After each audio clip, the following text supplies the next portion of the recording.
تم ہماری اکلوتی بیٹی ہو اشفا، ہماری امیدوں و تمناؤں کا واحد مرکز۔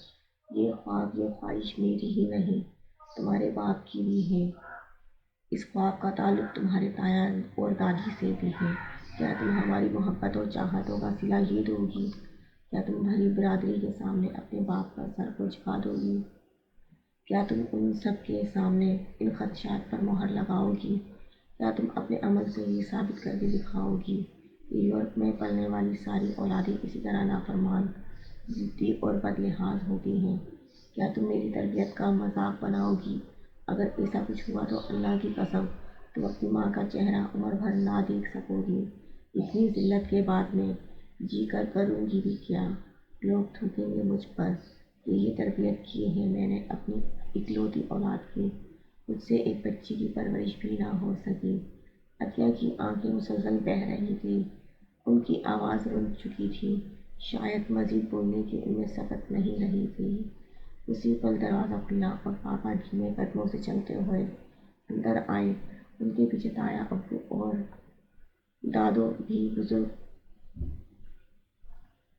تھے۔ ان کو لگا کہ پھانسی کا پھندا اس کی گردن کے قریب کسا جا رہا ہے۔ اسے سولی پر چڑھانے کے لیے لوگ آ چکے تھے۔ اس کے اندر نفرتوں کا طوفان اٹھ رہا تھا۔ یہ ڈرامہ بہت خوش اسلوبی سے کھیلا گیا تھا۔ اسے بیوقوف بنا کر سبھی ہنسی خوشی ادھر ادھر گھوم رہے تھے۔ اس نے باپ کے چہرے کی طرف دیکھنا چاہا تو آنسوؤں کی دھند نے ہر منظر دھندلا دیا۔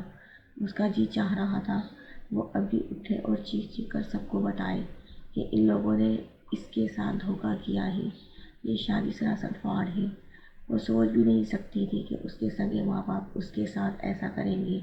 پہلے اسے ان لوگوں کی چاہتوں اور جھوٹی محبتوں کا بہراوا دے کر پاکستان لائے اور پھر زبردستی اپنے پینڈو اجڑ بھتیجے کے ساتھ اپنی اتنی لائق اور قابل بیٹی کا نکاح کر دیا۔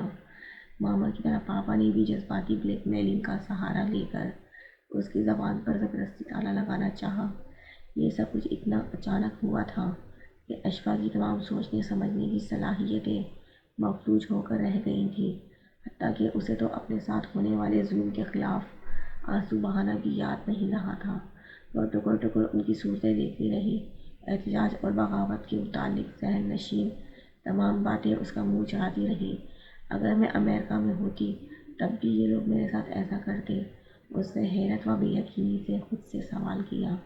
ابھی تو مجھے یہاں آئے 2 دن بھی نہیں ہوئے اور ماما نے کتنی چالاکی سے تمام ڈرامہ رچایا ہے۔ اب کتنی خوش اور مطمئن لگ رہی ہیں۔ دنیا کی ساری مائیں کیا ایسی ہوتی ہیں؟ ظالم اور روڈ۔ اس نے اذیت سے لب کچلے تو نچلے ہونٹ سے خون کی بوند ٹپک پڑی۔ کیا میں اب اپنی ساری زندگی اس پرانی طرز پر بنے کھنڈر مکان میں روتے تڑپتے گزاروں گی؟ اشفا کا دل ایک پل کے لیے اتھاہ گہرائی میں ڈوب گیا تھا تو وہ بے ساختہ نفی میں سر ہلانے لگی۔ نہیں، کبھی نہیں۔ ایک کھیل ان لوگوں نے میرے ساتھ کھیلا ہے اور ایک کھیل میں ان لوگوں کے ساتھ کھیلوں گی۔ اس نے دنفر سے سر جھٹکا۔ شطرنج کی بساط تو ان لوگوں نے بچھائی ہے، مہرے بھی اپنی مرضی سے رکھ لیں۔ اب گیم کے اختتام کا انتظار کریں، ہار جیت کا فیصلہ تو ابھی بھی ہونا باقی ہے۔ وہ صبح کے لیے بڑے بے خوفی کے عالم میں سوچ رہی تھی۔ میں اب تمام عمر ان جاہلوں کے ساتھ رہوں جو ایم اے اور بی اے کی ڈگری لے کر عالم فاضل بن کر بیٹھ گئے ہیں۔ اشفا نے غصے سے اپنے بال نوچے۔ ماما، میرا معیار کیا اتنا گھٹیا تھا جو آپ نے میرے ساتھ اتنا بڑا ظلم کیا ہے؟ وہ ایک مرتبہ پھر ماں سے متنفر ہو کر سوچ رہی تھی۔ آپ کیسی ماں تھی کہ بیٹی کی خواہش کا آپ کو پتہ نہیں چل سکا؟ کیا میں نے ایسی زندگی کی تمنا کی تھی؟ پہلی مرتبہ ایک سرکش آنسو آنکھ کے کنارے سے پھسل پڑا تھا۔ میں نے اپنی زندگی کا اختیار آپ کو دیا تھا، آپ نے اسے بڑے ناجائز انداز میں استعمال کر ڈالا ہے۔ کیا میں نے ایسے آدمی سے شادی کا ارادہ ظاہر کیا تھا جو دن بھر زمینوں پر ٹریکٹر چلائے؟ میرا آئیڈیل ہرگز یہ شخص نہیں، ایک انتھک محنت کرنے والا کسان۔ اس کا پورا وجود زہر زہر ہو رہا تھا۔ میں ایسے آدمی سے زندگی گزاروں جو اچھے مستقبل کا لالچ لیے روشنیوں کی دنیا میں جانے کا خواہش مند ہو۔ اس کے سامنے مرینا کی ویران آنکھیں اور بے رنگ زندگی کے مناظر لہرائے۔ ان لوگوں نے جو خواب ہیں، جو انہوں نے خواب میں سوچا ہوا ہے، وہ میں ہرگز پورے نہیں ہونے دوں گی۔ اشفا نے ایک عزم سے سوچا۔ ابھی تو پاپا نے ماما کی بیماری کا ڈرامہ دے کر زبردستی کر لی ہے، مگر آئندہ زندگی میں کسی کو اپنے اوپر اختیار کرنے نہیں دوں گی۔ اور وہ دبوسا مرتضیٰ والا، اس کی کیا جرات ہے، میں اس کے ساتھ رہوں، اس کے ہاتھ توڑ دوں گی اگر اس نے مجھے چھوا بھی۔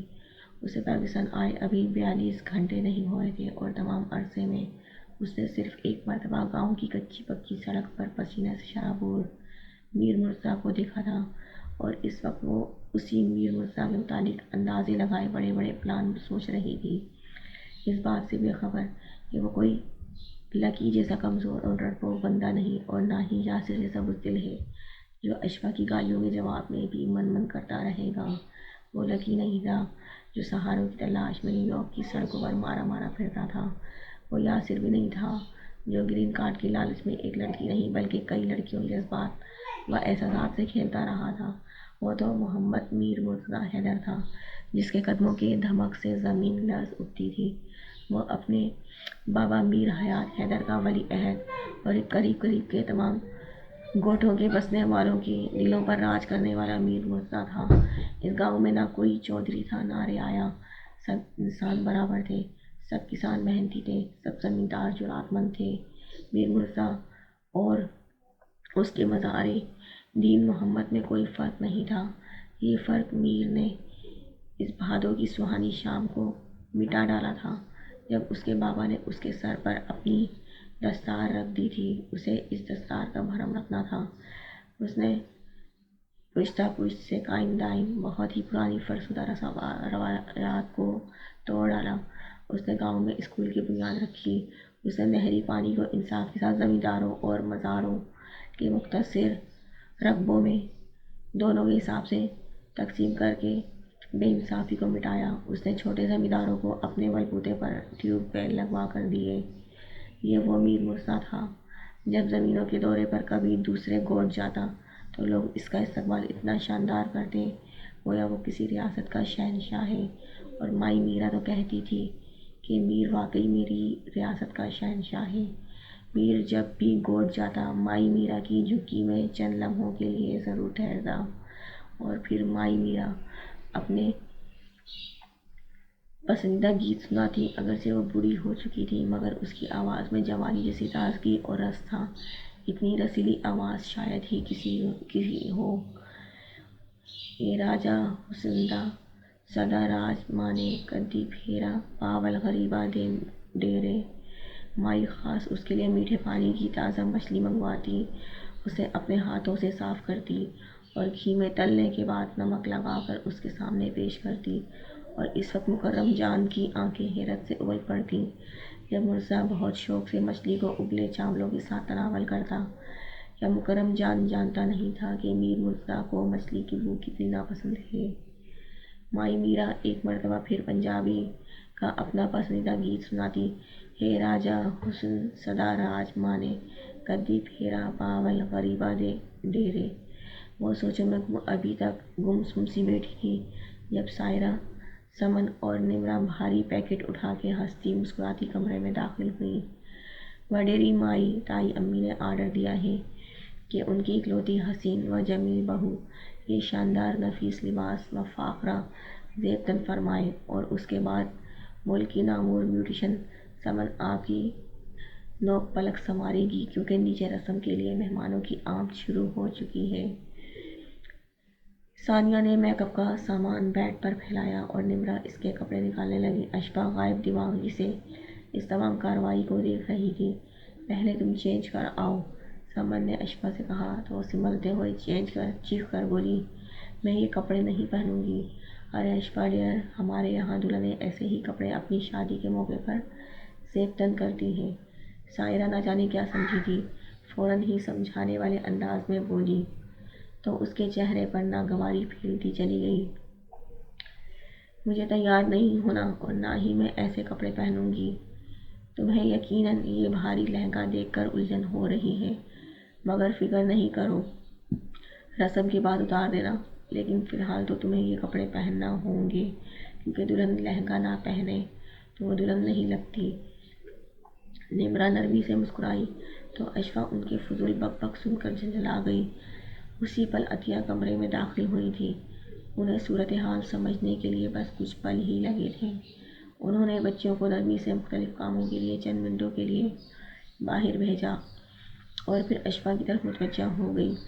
بس اتنا ہوا تھا کہ جب نمرہ ثانیہ دوبارہ کمرے میں آئیں تو اشفاء روئی روئی آنکھیں لیے لہنگا پہنے بیٹھی تھی اور عطیہ چاچی کمرے میں پھیلی چیزیں سمیٹ رہی تھی۔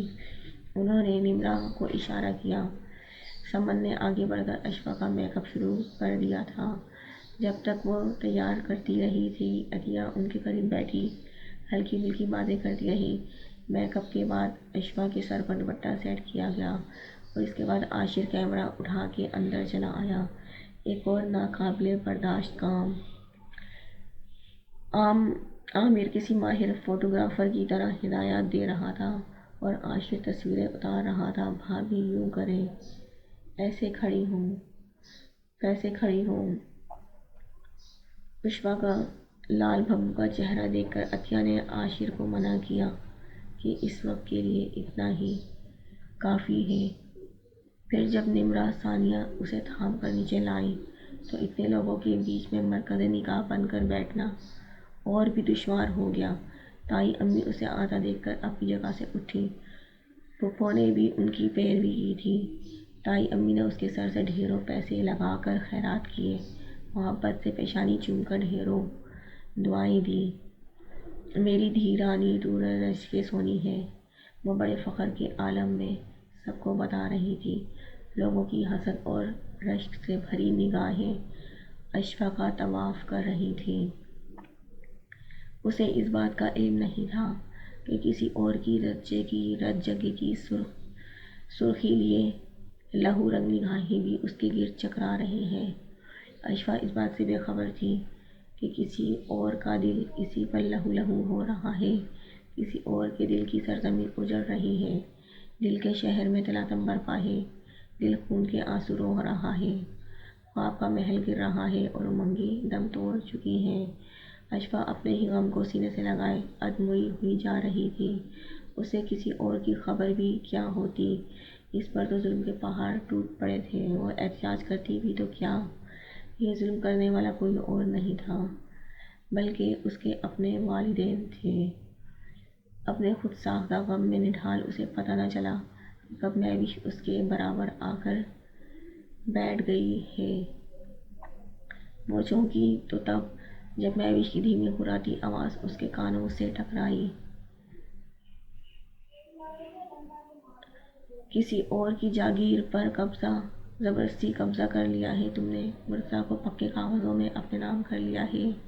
تیری سیدھی سادھی بھولی ماں تو بڑی چال باز نکلی۔ اشفاء غائب دماغی سے اسے سن رہی تھی۔ اس کی توجہ دوسری طرف مبذول ہو رہی تھی جہاں سے شور کی اور ایک ساتھ لوگوں، عورتوں اور لڑکیوں کی بولنے کی آواز آ رہی تھی۔ مرتضیٰ لالا آ رہے ہیں، نمرہ کے چہکنے کی آواز آئی۔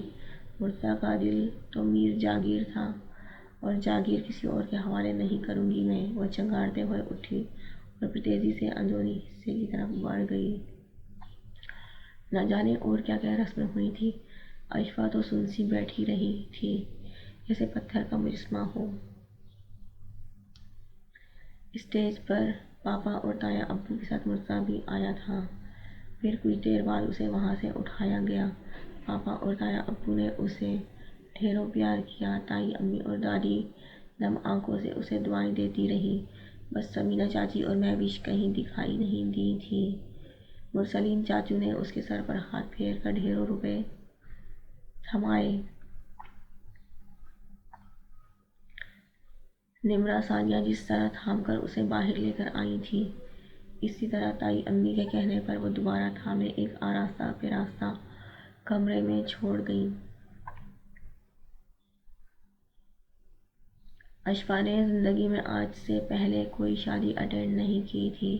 اسے نہیں پتہ تھا کہ شادی میں کیا کیا رسومات ہوتی ہیں اور اپنے خاندان کے رواجوں کے متعلق تو وہ بالکل نہیں جانتی تھی۔ اس کے پاپا کے کزن کی 2 شادی شدہ بیٹیاں اور ہیرا اور افشاں اس کی تنہائی کا احساس کر کے کمرے میں آ گئی تھیں۔ مجھے لگتا ہے کہ اشفا تھک گئی ہے۔ افشا نے خیال ظاہر کیا تھا۔ اشفا کو ان دونوں کی موجودگی اور بولنا سخت برا لگ رہا تھا، مگر فی الحال وہ انہیں کچھ کہہ نہیں سکتی تھی۔ اشفا نے اسے اپنے خاندان کی بھلا کہاں کہاں کوئی شادی اٹینڈ کی تھی، اسے کیا پتا ہمارے رواج کا۔ ہیرا بڑی شرارتی نظروں سے اس کے دل میں اتر جانے والے روپ کو دیکھ کر بولی تو افشا بھی کھلکھلا اٹھی۔ اشفا کا مارے کوفت کے برا حال ہو گیا۔ اشفا، اگر تم چاہو تو کپڑے بدل لو۔ اشفا کو خود بھی عجوبہ بن کر بیٹھنا سخت برا لگ رہا تھا، مگر وہ ان دونوں کی موجودگی کی وجہ سے خاموش تھی، ورنہ جی تو چاہ رہا تھا کہ اپنے اس حسین روپ کو نوچ گھسوٹ دے اور اس کمرے کی سجی سجائی چیزوں کو تہس نہس کر دے۔ یہ کمرہ یقیناً مرزا کا تھا۔ اس نے پورا گھر بھی دیکھ لیا۔ اس نے پورا گھر دیکھا ہی کہاں تھا کہ اسے سب کمروں کے متعلق اندازہ ہوتا۔ تم یقیناً مرزا کا انتظار کر رہی ہو، مگر یار کیا ہے کہ ہماری خاندانی رسم کے مطابق مرزا آج رات ادھر نہیں آئے گا، لہٰذا تم اطمینان رکھو۔ ہیرا نے مسکراتے ہوئے اس کی معلومات میں اضافہ کیا۔ چلو آج کی رات تو جان بخشی ہو گئی، ورنہ شوہر کو بھگتنا کوئی آسان ہے، افشا نے رازداری سے کہا، اور پھر قہقہہ لگا کر ہنس پڑی۔ اشفا کو ان کی ہنسی ٹھٹول زہر لگ رہا تھا۔ تم شکر کرو یار کہ تمہاری ساس بہت اچھی ہے، ورنہ شوہروں کے ساتھ ساتھ خطرناک ساسوں سے نمٹنا بہت مشکل ہے۔